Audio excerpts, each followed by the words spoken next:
नमस्कार. मी सोनाली रवींद्र खलोकार, सावित्री शक्तीपीठ, पुणे, महाराष्ट्र, शाखा परतवाडा. 11 एप्रिल 2026. आज रोजी महात्मा ज्योतिबा फुले यांची जयंती साजरी होत आहे. ते भारतातील महान समाजसुधारक आणि विचारवंत शिक्षणप्रेमी होते.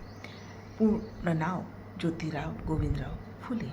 त्यांचा जन्म 11 एप्रिल 1827 पुणे येथे झाला. 28 नोव्हेंबर 1890ला त्यांचा मृत्यू. त्यांचे कार्य, समाजकार्य याचे योगदान पुढीलप्रमाणे. महात्मा फुले यांनी समाजातील सर्व घटकांना, विशेषतः मुली आणि मागासवर्गीयांना शिक्षण मिळावे यासाठी मोठे कार्य केले. त्यांनी 1848मध्ये मुलींसाठी पहिली शाळा सुरू केली. त्यांच्या पत्नी सावित्रीबाई फुले भारतातील पहिल्या महिला शिक्षिका बनल्या. ते स्त्रियांच्या हक्कासाठी लढले. बालविवाह, सतीप्रथा आणि स्त्रियांच्या अन्यायाविरुद्ध आवाज उठवला.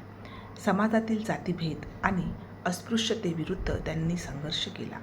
सर्वांना समान हक्क मिळावेत हा त्यांचा उद्देश होता.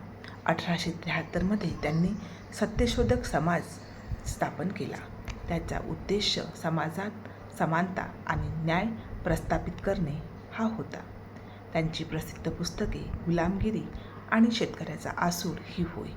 महात्मा फुले यांचा मुख्य संदेश होता, शिक्षण हेच खरे परिवर्तनाचे साधन आहे. अशा या महामानवास, युगपरिवर्तकास विनम्र अभिवादन. जय ज्योती, जय सावित्री.